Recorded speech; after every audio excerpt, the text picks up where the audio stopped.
video as part of our assignment based on option 2, teaching of English.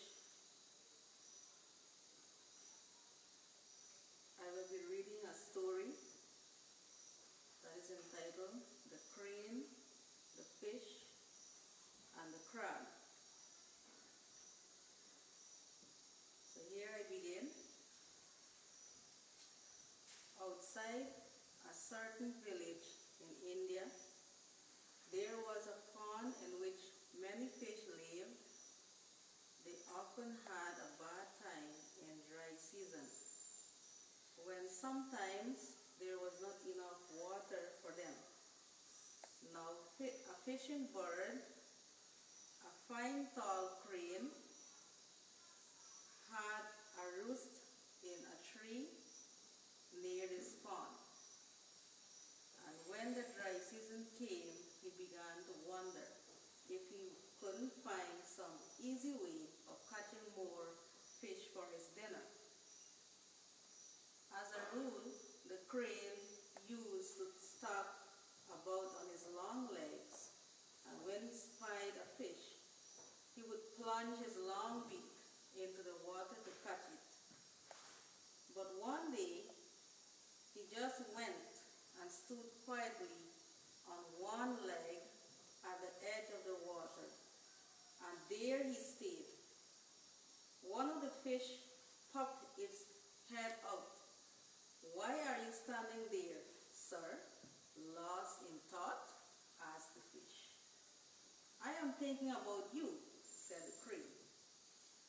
More fish poked out their heads. Why are you thinking about us, sir?" said they. "I know a much bigger pond, a fine large one," said the crane. "That big pond never dries up at all. It's a charming place with lotus flowers and all sorts of beautiful water plants.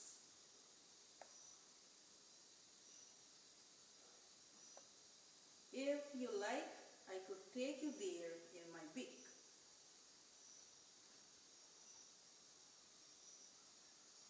This is the first time that we have heard of a crane doing a good turn to a fish, answered one of the fish doubtfully. "Aren't you really thinking of eating us?" "No, indeed, my good fish," said the crane. "But if you don't believe me, send only one of you with me, and let him see for himself." Now there was a very large old fish among them, blind in one eye. They all thought that one eye was very wise and would be able to escape if Crane tried any tricks. Then he came back safely and thought it was all right. It might be a good idea to trust the crane. All One Eye agreed to go. So the crane lifted him gently up in his beak, flew with him to the big pond, let him have a good swim, and brought him back to tell the other fish. One Eye told them all that it really was, a glorious pond. So all the fish said, "All right, sir, we shall be grateful if you take us there." The crane lifted the fat old fish in his beak again and flew up. But this time he did not go to the pond. Instead, he perched on a tree that grew near the bank, threw the fish into a fork of the tree, and killed him by striking him with his sharp beak. Then he ate him and let his bones fall to the foot of the tree. Next morning he went back to the pond. "I've thrown him in. Now I'm ready for some more of you."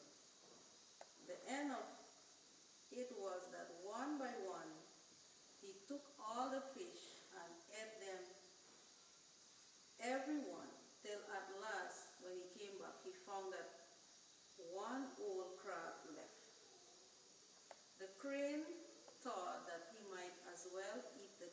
also. So he called out, I say, my good old crab, I've taken all the fish that used to live here and put them into the big pond. This one is drying up fast. If you like, I'll take you to the big one too. That's plenty of water there. You are very kind, sir, said the crab. But how will you carry me? Just as I carried the fish in my beak. Oh, I should be terribly nervous. As you can see, dear sir, my shell is hard and slippery, and I'm sure I should fall. Don't be afraid, I'll hold you tight enough. Now the crab thought to himself, if the crane really put me in a better pond, that would be fine, but I had better make sure. So he said, we crabs are good at holding on. Let me hold you around the neck with my claws.